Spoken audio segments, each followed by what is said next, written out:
And you're good.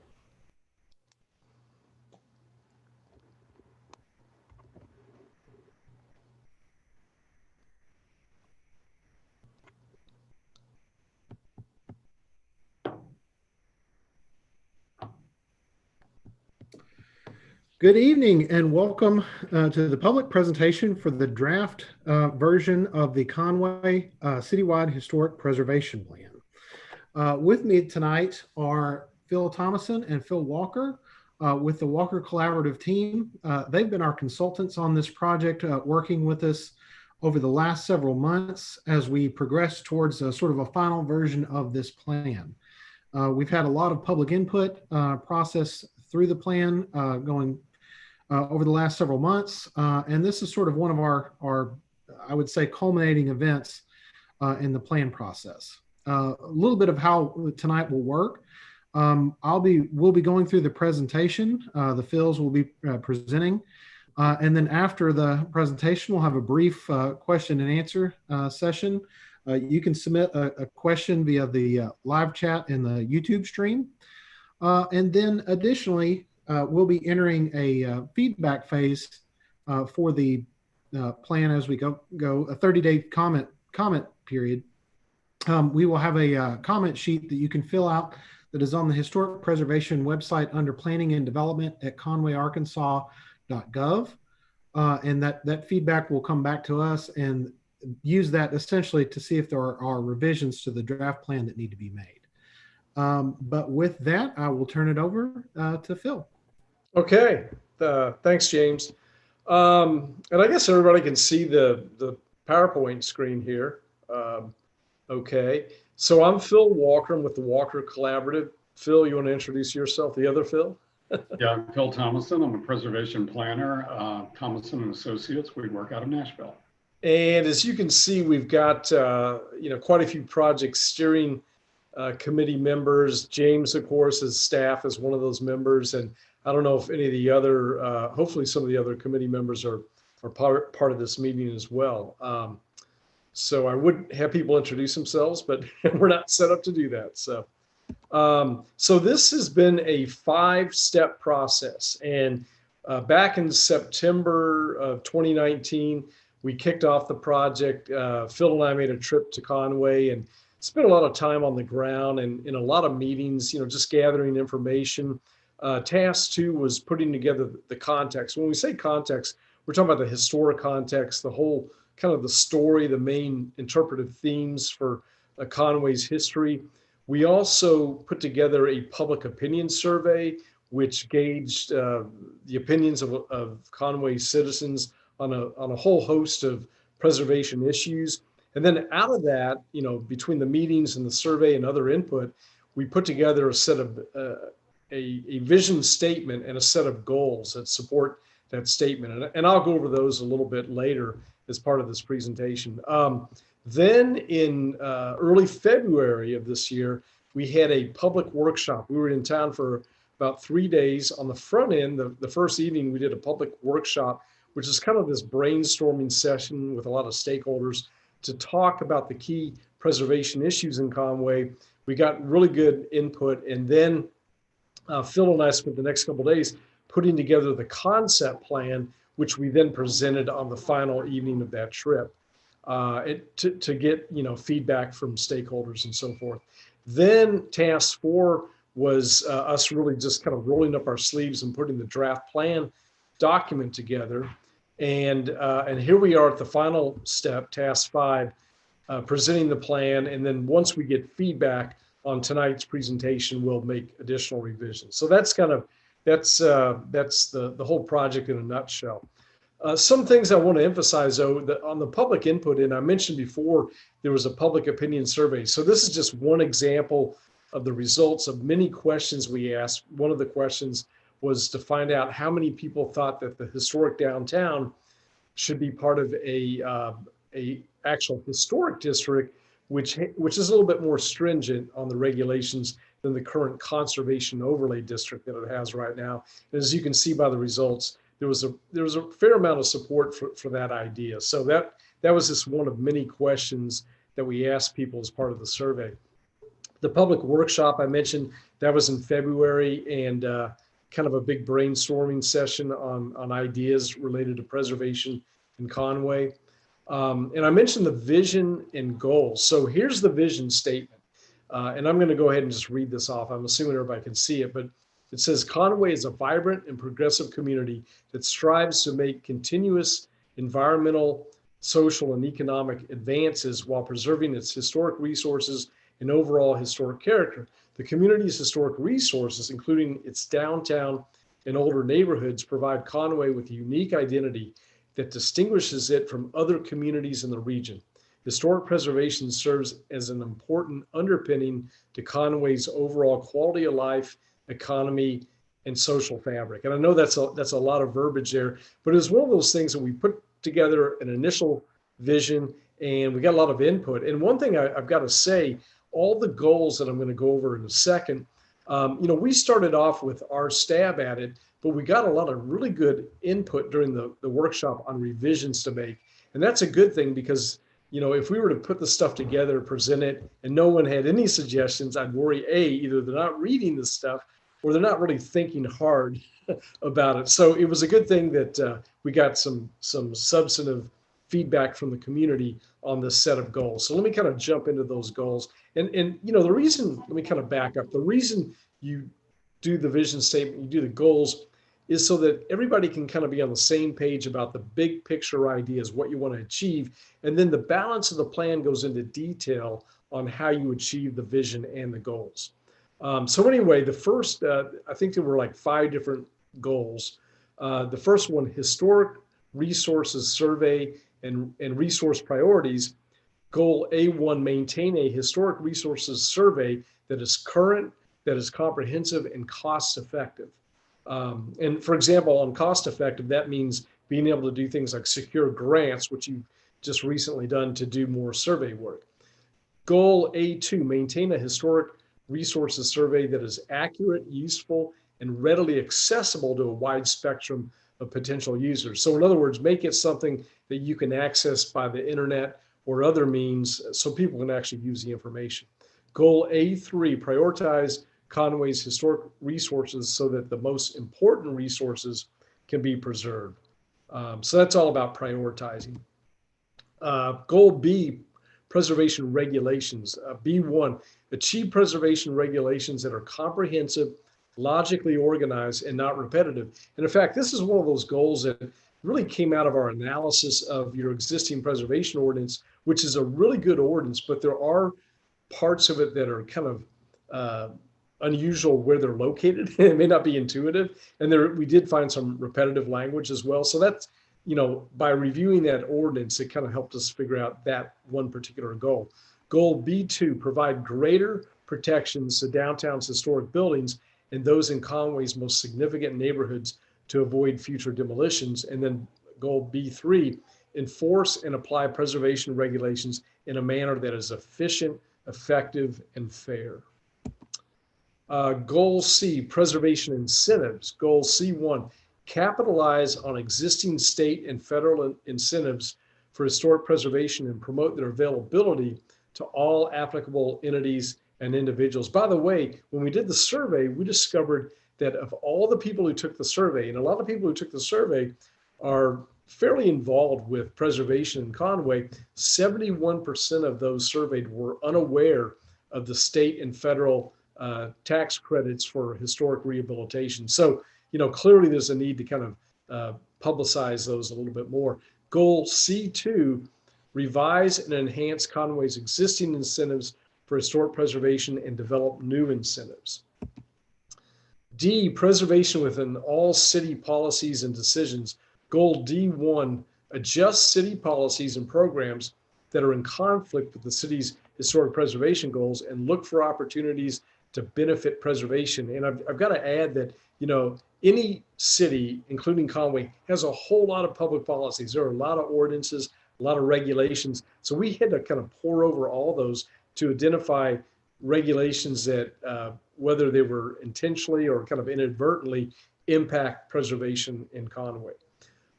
Goal D2, develop new public policy tools to benefit historic preservation efforts in Conway. And then finally, this is the last goal, public education and communication. E1, ensure that all property owners, designers, real estate professionals, and contractors are aware of the city's preservation regulations and how they impact properties with which they are involved. Goal E2, the city, working with Conway's various preservation-related organizations, should educate the public on technical issues and promote the benefits of preservation. And then Goal E3, initiate an annual awards program recognizing exemplary preservation projects, professionals, and property owners. And the last goal, which we had to put on a separate slide, Goal E4, educate the general public and students on Conway's history through innovative programs and outreach. And, you know, if you really want to continue to build on the great preservation ethic that you've already got in Conway, it's always going to be important just to educate people, because the more they understand about the rich history of the community, the more they're going to appreciate historic resources and want to preserve those. All right, Phil, I'll turn it over to you. So when we look at what you have in place now and recommendations in the plan, we look at interpretation, for example, tours and brochures. One recommendation is to update and expand the Robinson Historic District walking tour brochure. It's a good brochure, but again, could be enhanced with additional graphics, additional information. And you can take that same sort of walking tour aspect and take it downtown. A brochure that can be used by visitors coming in who can go through the downtown area and look at all the historic buildings and see what happened where, and information about the importance of Conway's growth and development as a commercial center at the late 19th, early 20th centuries. Develop an African-American heritage walking trail to connect with the new Pine Street Community Museum. That's opened again in the last year, and we can look at connecting that area with some markers, a walking trail with downtown and with Robinson Historic District. Prepare an overall driving tour highlighting the National Register historic districts and individual properties, so people can see where they can drive to the other historic districts and the other historic individual buildings in the city. And again, wayside exhibits, develop wayside exhibits for Conway's African-American heritage. And again, using the walking trail and having that connect again with downtown. In terms of education for students, create curriculum materials on local history for elementary and high school students. Lots of times students just don't get out in the city as much and get in their neighborhood. And so we look at provide guided tours of the historic districts for both elementary and high school students so they can better appreciate and understand how Conway developed over time, the important people who lived in the historic districts and who really helped create Conway what it is today. Education for the Historic District Commission members and staff. We recommend that, and this has happened in the past, but apply for grants from the Arkansas Historic Preservation Program for training, additional training. That happens on the state level, and it also happens at the national level through the National Alliance of Preservation Commissions. They hold camps, they hold meetings that are really help the Historic District Commission members and understand design review issues. Normally there's a forum that's held every 2 years. This was going to be in Tacoma in July, but that was canceled because of the pandemic. But this is going to be an online training, online forum. And so that's something that can be taken advantage of next month.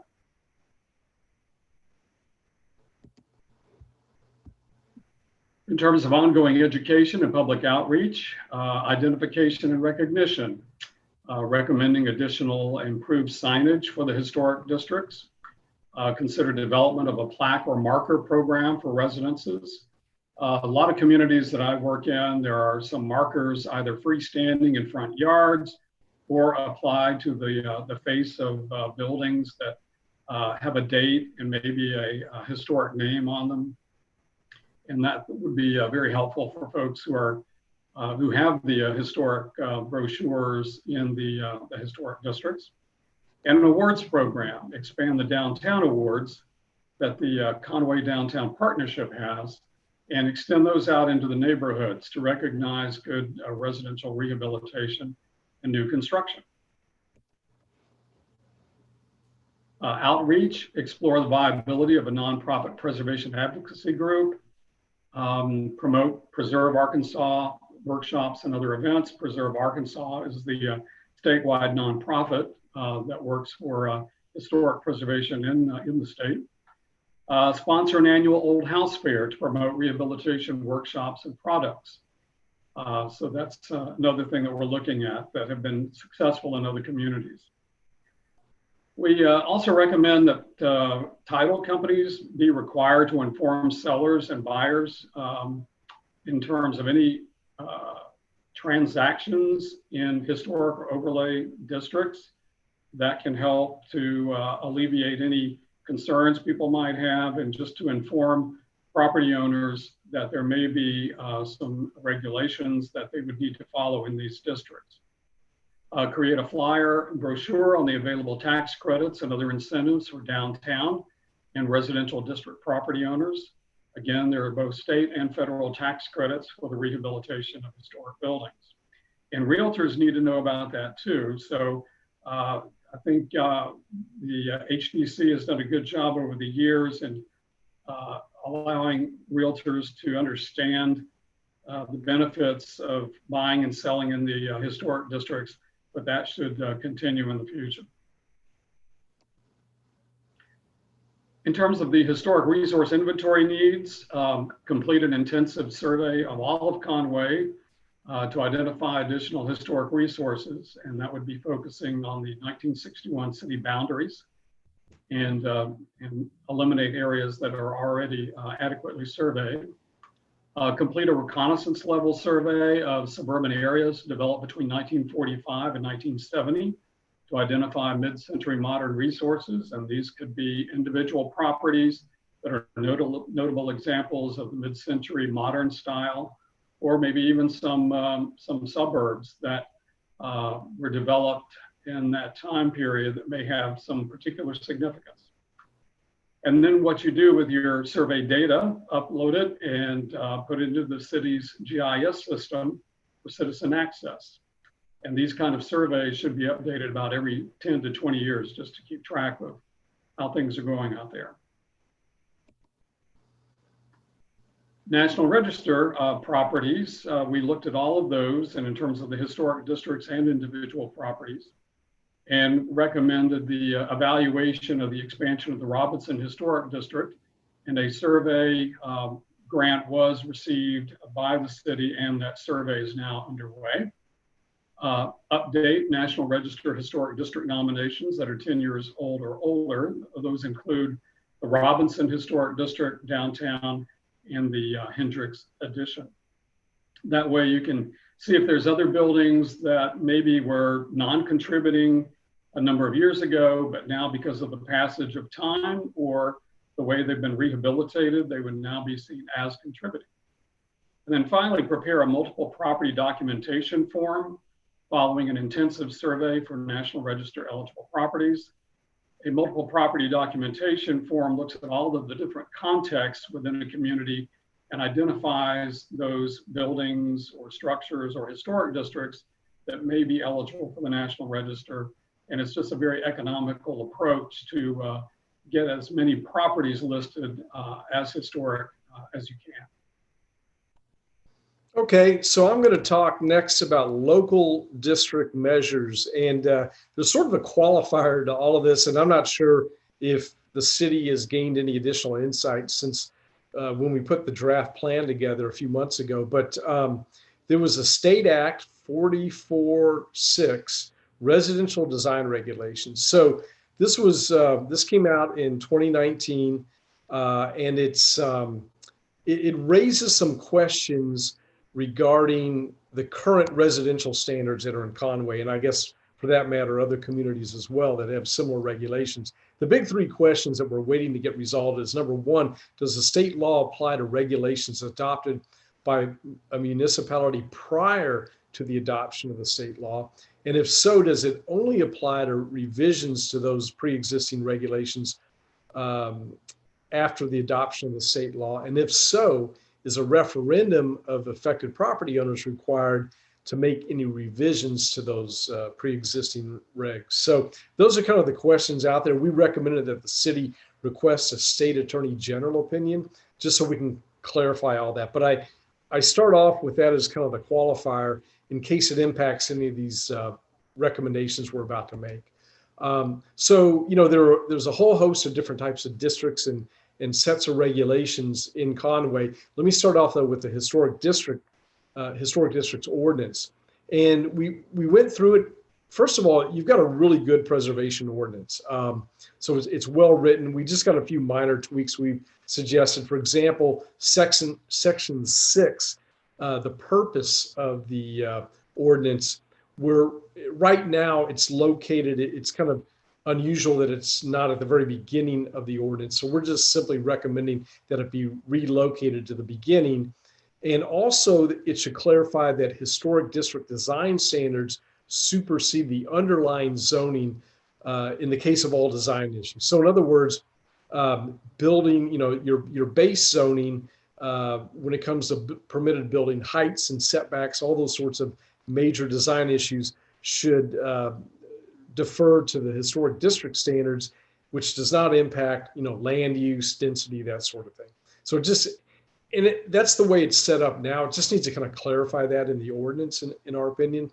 Section 4, duties generally, which is all about what the Historic District Commission has the powers to do. We're suggesting that be replaced with Section 7, because the two sections are pretty repetitive, but since Section 7 is a little bit more comprehensive, we're suggesting that you go with that version of it rather than Section 4. Section 9, which is your definitions, is located somewhere kind of in the middle of the ordinance. Usually the definitions are either pretty close to the beginning or preferably at the very end. So we're just suggesting moving those either way. Section 11, determination of an application. We're recommending that you add some provisions that make it clear that an application has to be deemed complete before it gets on the HDC's agenda.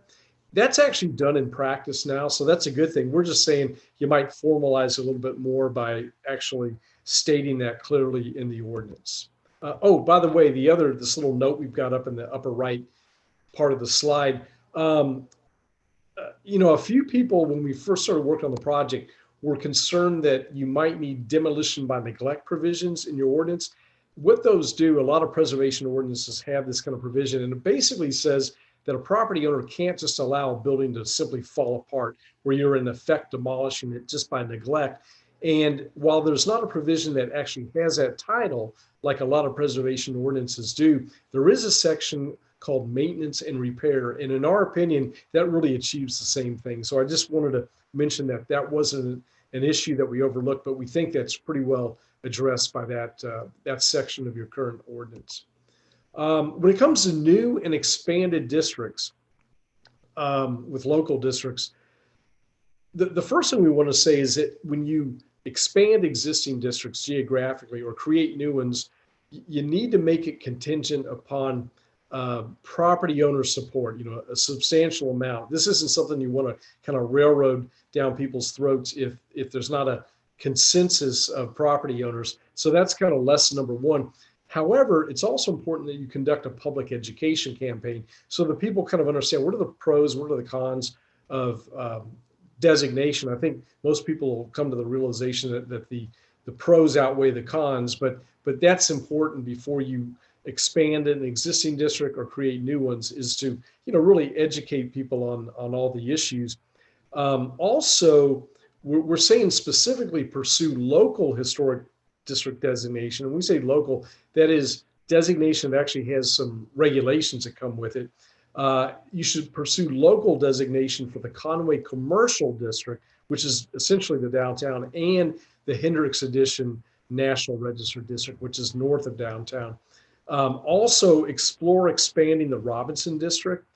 And right now, College Avenue has been proposed as a National Register District. There were some technicalities that had to be addressed before that could happen. But once it becomes a National Register District, which we think will happen, then you ought to pursue local designation for that. So really, when you step back, we're saying that for any National Register District, it probably ought to be a local historic district as well. Two exceptions. One is UCA. Because they are a state entity, they're immune from local regulations like this. So it doesn't make sense to have a local district for them. Same thing, well, different story with the Skull District. The Skull District consists of two single family homes that are adjacent to each other. And that's kind of a small area for a local district. So those are the exceptions on us wanting to see you pursue local designation for National Register districts. Specifically about the Robinson Historic District, you've got a great set of design guidelines. We've got just a few revisions that we've recommended. I'll try to be kind of concise on this, but when you look at the section on the site, that is walkways, drives, and plantings, we would discourage the introduction of new driveways because, new driveways, especially with these older neighborhoods that typically have roughly 50-foot wide lots, fairly narrow, the more driveways you have, it just breaks up the streetscape, less safe for pedestrians. Aesthetically, it's not good. So we're suggesting that you discourage new driveways. Also, the width of driveways should be fairly minimal, like 12 feet max, except when it gets to a garage where it could kind of flare out. Right now, your guidelines allow up to 50% of the front yard to be paid for parking. And that's a little bit high in our opinion. And we're suggesting that you reduce that number to something maybe in the 25 to 30% max coverage rate. And then finally, this photograph you're looking at, this is used in the guidelines as a positive example of a shared driveway. And, I think there are better ways to do a shared driveway where it's actually narrower until it splits off. And we would suggest either eliminating that image or replacing it with a different example. Sticking with these same guidelines on signage, in most cases, your signage guidelines refer back to the Conway sign ordinance, which is a citywide ordinance. And in the C1, that's the central business district zone, it allows wall signs to be up to 10% of the facade size. Now, generally, these percentage formulas that tie back to the area of a facade can work until you get really large buildings. So let's take, for examples, we use here on the slide and in the plan, if you had a 2-story building, let's say it had a parapet wall, maybe it's 30 feet in height, 50 feet in width, that would allow at that 10% standard, you could have a sign that's 150 square feet or 15 by 10 feet. That's a really big sign. So all we're suggesting is that there be some cap as a total, maybe it's 100 square feet, something like that. But there's a certain point where that percentage thing doesn't work as well, the larger the building gets. On changes to building exteriors, with regard to roofs and gutters, we're suggesting that you consider adding provisions that allow synthetic roof materials when they accurately depict natural materials. And that's kind of the key, is making sure that whatever is going to be synthetic actually looks like what it's replicating and that it holds up over time with weather. But here's a photograph of synthetic slate. And by the way, it's also a lot lighter than the original slate. And those look pretty good. So that's an example of something you might want to consider for the Robinson Historic District. Under new construction and additions, siding and bricks, right now your standards prohibit synthetic siding, and we agree with this, synthetic siding such as vinyl, aluminum, and synthetic stucco, ephes, but it doesn't address cementitious siding, in other words, hardy plank. That is clapboard that's made out of concrete. And we're recommending that you actually address it And it would probably be something you'd want to allow for additions, new construction, and maybe where it's not visible from the street. And of course, there are certain standards we've recommended in the detailed plan that talk about, the exposure width of a board and that sort of thing. But it's something that needs to be addressed. And that's just an example of guidelines that maybe haven't, because they haven't been updated in a while, it's hard to keep pace with new advances in technology. New construction and additions, massing, scale, and height. The standards that you have now state that new buildings should be compatible with neighboring structures, but it doesn't really have a maximum building height. And we're recommending that you adopt a height. And I think we had some actual numbers in the plan, and it depends on the context, obviously. So let me switch. We just talked about the Robinson Historic District guidelines.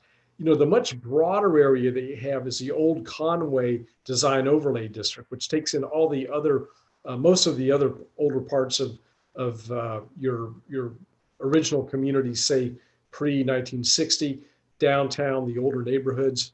And some of the revisions we're recommending, because a lot of the provisions are the same as the historic district guidelines, we're just kind of reiterating those. For example, reducing the percentage of front yard that can be paved that's now set at 50% to a lower number, eliminating that photograph of the shared driveway that we just showed you. Other recommended revisions, and part of your overlay district has these different zones. There's a suburban zone, there's an urban zone, there's a transitional zone. On the suburban zone, we're suggesting that with regard to driveways and parking surfaces, that you allow gravel for single family lots. Now, you'd still need to have a concrete apron where the driveway intersects with the street, so people aren't spinning their wheels on gravel trying to pull out, but that's something we think you could add in there. For exterior siding, you need to prohibit vinyl and aluminum. Right now, it only discourages those materials, but those typically are not appropriate in this kind of a district. On the urban transition zone for parking areas, we're recommending that you prohibit driveways when you have lots that are narrow. For example, 40 feet and less. That's a very narrow lot. And when you have a lot of driveways in an area with those kind of very narrow lots, it totally breaks up the streetscape, and you've got quite a bit of concrete. So you may want to utilize alleys when you have those, on-street parking, and so forth. Other recommendations in the urban zone on building heights. Right now, it mandates 2 to 6 story buildings, and that includes your historic downtown. We're suggesting you change that to 1 to 3 stories to be more in keeping with what the actual development pattern is right now. I mean, you've got a lot of 1 story, 2 story, you've even got a few 3 story buildings, and that's really what the allowed heights should be. On building materials, we're suggesting you prohibit rather than just discouraging materials that cover up original architectural features. That's kind of like a major preservation no-no when you're covering original architectural features with other materials. And then finally, on overhead cover, you can see this graphic here that shows all these different ways to do balconies. Well, the 3 examples on the far right, which are colonnades and arcades, there's just no historic precedent for that kind of design condition in Conway. So we're recommending that those not be. I think this is more of kind of a generic set of standards that could work in some places, but just not in Conway for those 3 examples on the right. Other recommendations on the civic and institutional areas. For parking, you've got this graphic that shows how to address parking, and you've got the street at the bottom, and then the main civic buildings at the back of the lot, and then in between the street and the building is all this parking. I think the intention of the graphic is to illustrate how to do good landscaping, and this is a great illustration of that. But in an older part of Conway, like this district, you really want to have your civic buildings having a stronger physical relationship to the street and not putting all the parking in the front, or most of it in the front in this case. So we would suggest not using this graphic to encourage that kind of approach. And then finally, on overlay district boundaries, if you recall with the Robinson district, if you look at that map, the boundaries that are used are rear lot lines, not streets. In this overlay district, the boundaries tend to be streets. The problem with that is that you'll get a street and one side of the street's treated one way and the other side isn't. And usually when you have different treatments design-wise, you want the transition to occur at the rear property lines. Now, the one exception is the interstate is one of the boundaries for this district, and that makes sense in that case because it's such a barrier. But otherwise, we would suggest that you, instead of using streets, you use the rear property lines for boundaries. Other planning and regulatory issues, administrative reviews in overlay districts.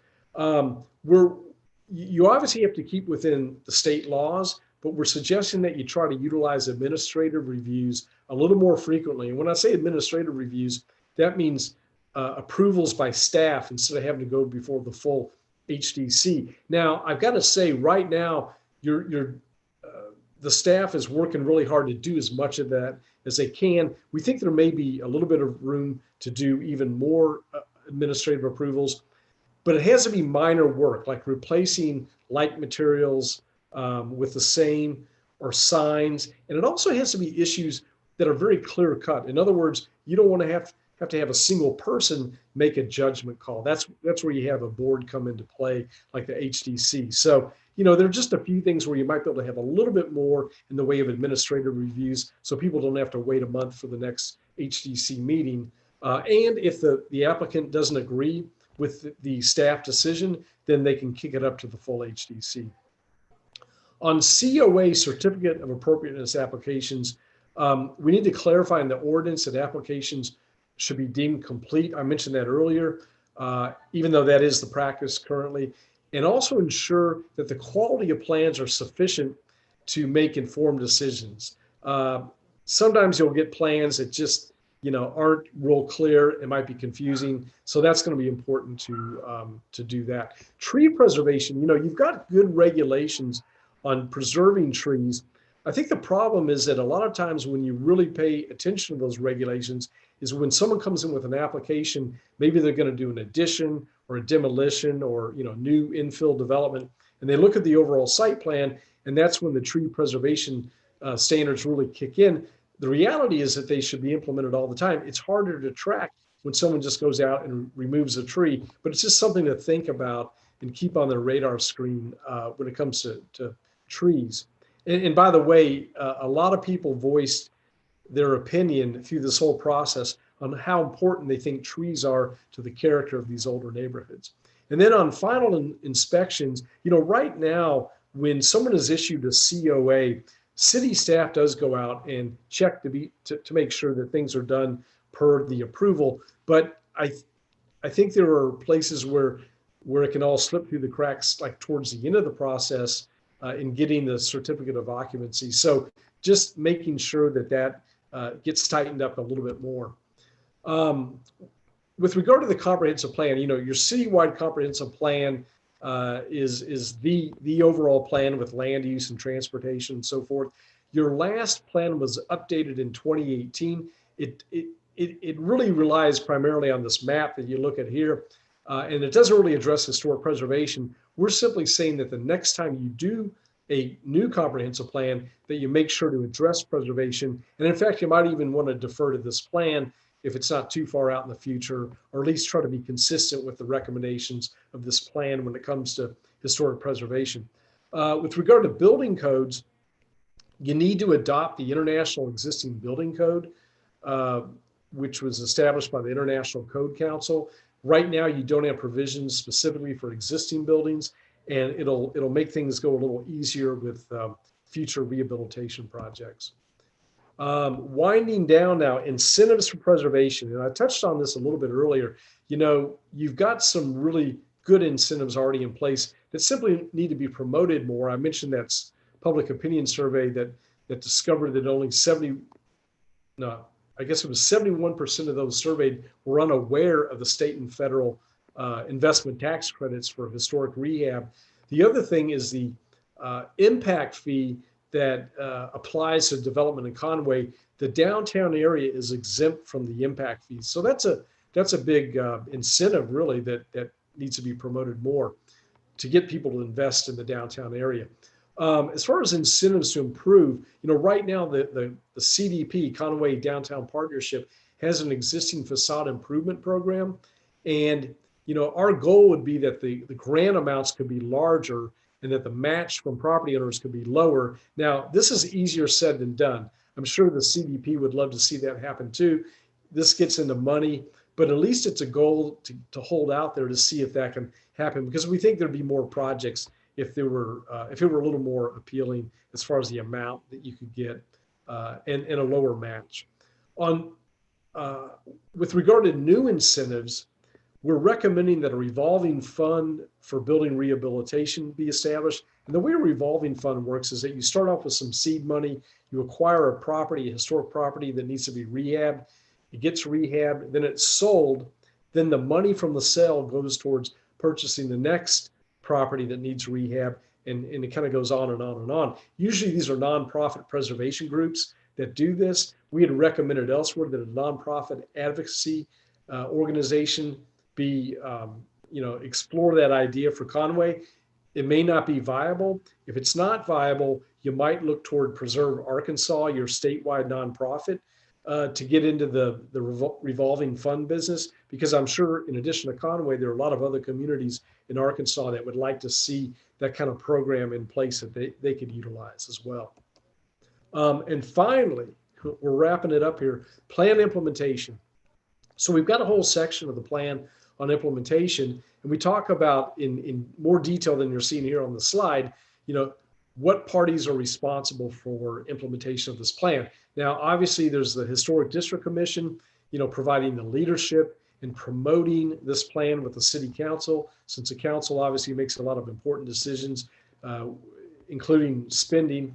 City planning staff, they can pursue grants, which they have a great track record of doing already, researching into various issues, document drafting and edits. We've recommended a lot of edits, for example, to your preservation ordinance and design guidelines. Most of those are things that we think staff can handle. And then there are other organizations that are part of this as well. The downtown group, the county historic society, and so forth. When it comes to cost, we kind of split it up into three categories. With your public policy revisions, the ones we've recommended, there really isn't a cost as far as dollars, dollar output for these things that we think staff can do. We're not recommending whole new documents, which you probably have to hire a consultant to do, but these are mainly revisions to existing policies. So we think staff can do that. The resource inventory and National Register nominations that Phil spoke to, we think the total cost to do all that would be maybe $60,000 to $70,000, but that's over multiple years, and it's a perfect candidate for CLG, Certified Local Government money through the state, which you recently got for your current survey. So that's the idea there. The other things, a lot of the other things we've recommended, like brochures and signage, markers, exhibits, we really can't put a cost figure on those, because those are things that have to first be designed before you can figure out what the cost is. But again, a lot of these recommendations are things that you could get some help with the CLG program through the state. When it comes to phasing, and I'm going to show you a matrix, one of the last slides here, the next one, in fact, we've got this matrix that kind of summarizes all these ideas, but we broke everything up into three phases. The initial phase, and a lot of these recommendations are what I would call the low-hanging fruit, because they're fairly easy to do and they're usually not expensive. So that includes the tours and brochures we mentioned, training HDC members and staff, the awards program, public outreach, revisions to your preservation ordinance and design guidelines, improvements to the HDC approval process, which again, those are kind of minor tweaks, adoption of the existing, the international existing buildings code, and then improvements and promotion of these existing incentives. So those are all things that we think you can start off with that aren't too difficult or expensive. Phase two would be things like the wayside exhibits, education for students, resource inventory, National Register nominations, and designating new local historic districts. And then finally, phase three, and these are things that are just kind of lower priority. They're not not considered urgent, signage and plaques, markers, the alignment of this plan with the next comprehensive plan, whenever that might occur,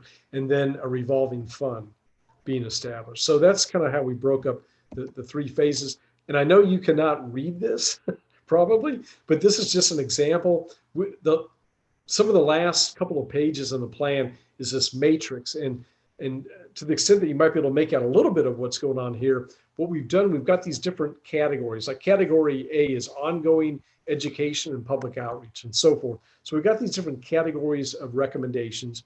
We've given each one an alphanumeric designation. Then we refer to the page number. So if you're looking at recommendation A1 and you want to get the details, you can quickly flip back to the page's reference there. Then we've got the responsible parties for implementation, and then we've got the time frame on the far right. So, we put all this together so you can essentially carry around this game plan in 1.5 pages for kind of the big picture, and to kind of follow through and check those things off as the plan gets implemented over time. So that's it. So really, and James, I'm not sure how we've set this up from a technology perspective on getting questions or discussion, but I'll let you kind of handle that. But what I've listed here on that slide is simply those are the key categories of our recommendations in the plan. Well, thank you very much. And that transitions well. One thing I wanted to mention, to give a shout out to one of our HDC commissioners, in looking at the phase 1 list of projects, Emily Walter has already been working on, as sort of a COVID project, developing a series of YouTube videos that we're putting together for a GIS-based historic tour, so that someone can go out on their mobile phone, pull up the videos, and look at sort of a historic tour that way. So something that in this time, that when people are trying to socially distance and be away from everyone, that it's another opportunity. Now, kind of how it looks like going forward, we've got this presentation. This presentation has been streamed via YouTube Live, and so it will then be archived. We'll be entering a 30-day comment period, and so if you have a question currently via the YouTube stream, you can, in your chat, ask a question there. I've already got a set of questions that I'll be asking. Additionally, on the website conwayarkansas.gov/planning/historic-preservation-plan. So that's conwayarkansas.gov/planning/historic-preservation-plan. We'll have a sort of the recording of this presentation. Additionally, we'll have a feedback comment form where you can leave feedback and comments. We'll be taking that information in and revising the plan as necessary through that. And then following that, staff will be taking the plan to the Historic District Commission for adoption, the Planning Commission for adoption, and the City Council for adoption, to make sure that this is sort of adopted in as many ways as possible. So I guess for you guys, first asking a few questions. Generally a lot of people within the community sometimes are not really familiar with historic preservation or the importance of it, or why we should care about these things, and maybe give an argument for why historic preservation is important. Okay, why it's important, and I'll take a stab at it. I'll let Phil do cleanup for me. But I mean, I think there's so many reasons why preservation is important. For example, think about when Conway is courting a industry or businesses to locate in Conway to help your economy. Places, they don't look nowadays so much for free land or tax breaks or whatever. It all gets down to quality of life. And if you have a community that preserves its building, that has a strong sense of character, there are a lot of benefits that spin off from economic development. I mean, obviously there's the direct ones of taking older buildings, and, there's all that embodied energy and, all the things that have gone into the creation of the building initially. It makes a lot of sense financially and environmentally to utilize the buildings you have and improve them. So, those are some of the reasons.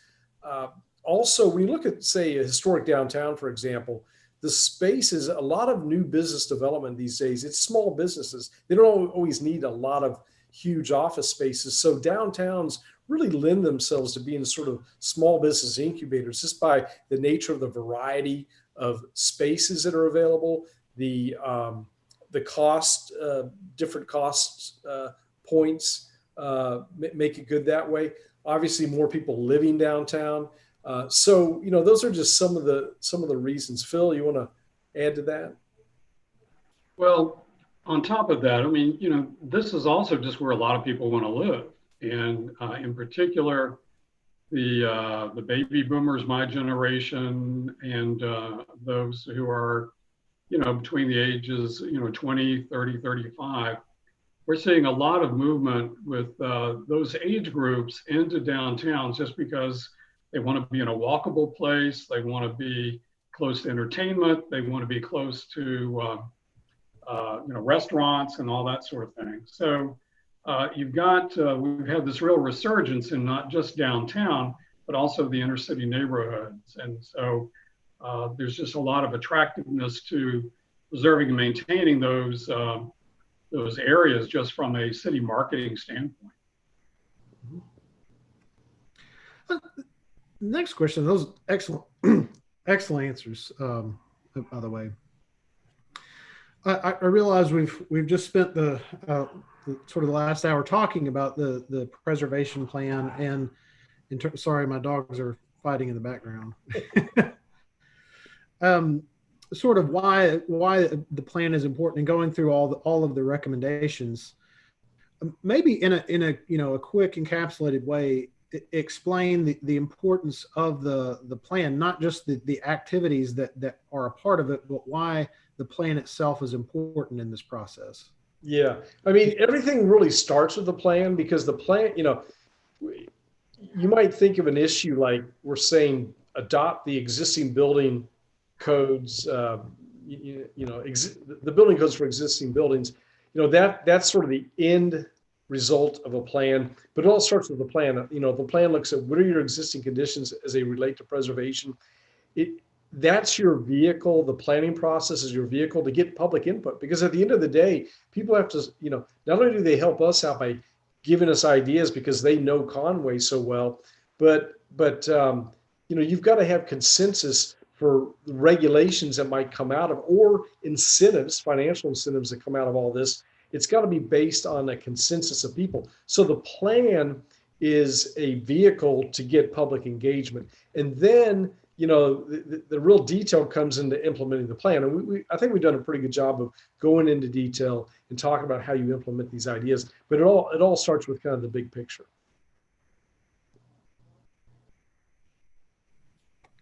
All right. And yeah, I would definitely say that as it relates, I feel personally as staff that we've got pretty good roadmap laid out that step by step the things that we need to do. It's almost like here's your list and go work it, which I appreciate. As it relates to implementation items, what would you say is the city's most critical next step? Obviously, I guess first would be adopt the plan, but beyond that, what would you say the city's most critical next step would be? Golly. I mean, one thing that was an issue we talked about a lot, it was a survey question, was the fact that your historic downtown is not a local historic district. It's part of the overlay, conservation overlay, but not an actual historic district. So you could go out and tear down a building tomorrow in your historic downtown. And, maybe at the end of the day, buildings do get approved for demolition, but at least you need to have protections in there in a process where the community can sort of vet the issue and think about it before you lose historic buildings in your downtown. So for me personally, that's probably a big one. I think just kind of tightening up your preservation ordinance. I don't know if it's critical, but it's low hanging fruit. It's fairly easy to do based on our recommendations. So I don't know, Phil, do you have other ideas? Well, I also think just, the identification of what what do you have? I mean, what are all your historic resources? I found at least one area that I think probably would qualify as another historic district, but just needs to be examined, surveyed, and boundaries identified. Your mid-century properties. I mean, it just seems like there's a lot of resources there, and it's just really important to get a handle on what those resources are, and then how best to preserve and protect them and recognize them. Mm-hmm. Sort of in this, I guess, in a period we're in where there's sort of a reawakening or renewed interest in racial equity, where would you say Conway is currently at in terms of, preserving the history of minority populations, or what are some steps that we can take that, I think positively affect in that area? Yeah, well, I would give you credit for what you've done with, your African American neighborhood, the museum, and I'm trying to remember, is it community museum? Is that what's the formal name of it? Pine Street Community Museum. Yeah, Exactly. Yeah. A lot of that credit goes to Miss Leona Walton. Exactly. So y'all have done great things in that regard, but there's always room to do more, obviously. And that's, some of our recommendations have been tied to that area. And I think it's just a matter of taking what you've already achieved and just, going to the next level on that. Yeah, and certainly I think more research is needed, in terms of the African American businesses and, where the middle class lived and, their impact on the growth and development of Conway. So there's a lot of stories out there, I think, that can be identified and told. And again, the museum gives you a great opportunity to collect that and explicate that for your citizens. All right, great. Well, you kind of addressed one of my questions already. In terms of talking about downtown, why is it important to prevent demolition? Well, if when you think about a downtown, at the end of the day, it's old buildings. It's sort of the brand. What makes downtowns unique and different from, say, some suburban commercial mixed use area is that you've got all these old buildings. And, I've seen so many downtowns where they tear down buildings, let's say for parking lots. And that's not a way to turn around and revitalize. And you've done a great job already with your downtown, but it could be revitalized even more. It could be even more vibrant. And, the Conway Downtown Partnership does a great job. But I've seen too many communities that think the solution, it's all about providing more parking lots, and they tear down old buildings. But that's your identity. That's sort of the brand.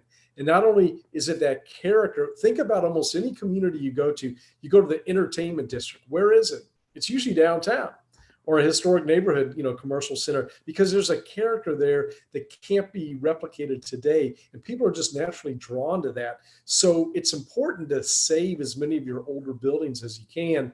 And deal with things like parking in other ways, peripheral, more on-street, more really just management. A lot of times it's a matter of managing on-street parking for turnover more, so you don't have downtown employees parking on-street when it ought to be reserved for customers. So those sorts of things. So, I mean, that's one reason I think it's important to save your downtown buildings, because that is your brand for your downtown. And I would also say just these buildings are very adaptable. I mean, there were pretty standardized designs for storefronts from the late 19th into the mid 20th century. And so there's a lot of preserving and maintaining or reconstructing of these kind of storefronts. But then you've got all that interior floor space that can be adapted for offices or apartments, condos. You can do respectful additions on rooftops, for example. So these buildings really are very adaptable. And the other thing to consider is their materials are just great. I mean, you're never going to get those kind of materials again with the old growth lumber that's in them, the quality of the brick, the quality of the flooring. So, these are materials that really have lasted in downtown Conway for 100 years and can last another 100 years. So they really are some of the best built buildings you'll ever have, and they really should be preserved and maintained. Yeah, there's and definitely. I think we've seen in some other communities some historic structures that are older, where the materials maybe aren't haven't been preserved or readapted, rehabilitated in the appropriate way. But certainly, our structures are of an age that preservation is I think very easy to handle with a lot of those. So you all have reviewed sort of both the overlay district requirements that we have and the local district requirements that we have, and obviously the areas that you are talking about recommending making with be a part of a local historic district are currently within the overlay district. What is the key difference between those two sets of regulations? Is it the demolition provisions, or are there other big differences that exist between those regulations? Yeah, and it's been a while since I've looked at in detail. When we put the plan together, of course, I was very intimately familiar with all the regulations and details. But as I recall, in general, demolition is one big difference between the overlay and an actual local historic district like Robinson, for example. And then just sort of the level, and Phil, you may remember more than I do on this, but I think just sort of the level of detail. And a great example would be that in your historic downtown right now, it recommends building heights, for new buildings of 2 to 6 stories. That's the sort of thing that I don't think would have been in your historic district guidelines. I think they tend to be a little looser and so forth. Not that you can't still have flexibility with a local historic district, but I think the local historic district versus conservation overlay just brings a higher level of detail and attention to certain design issues. Yeah, and I would agree. It does get into that level of detail in terms of making sure that, any new windows are appropriately sized and scaled, that any sort of enclosure of a porch on a primary facade is done correctly with screen panels and that sort of thing. There's just a lot of different ways that, even small things can affect adversely the character of a historic property. But that's what your design guidelines and your historic district commission is there to help to get you to do the right thing.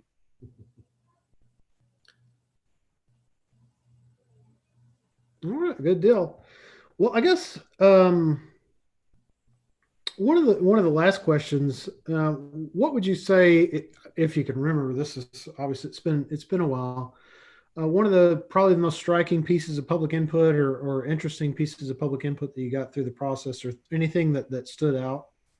One thing that I wasn't expecting, I guess, was, and you don't think of it as a straight on preservation issue, but trees.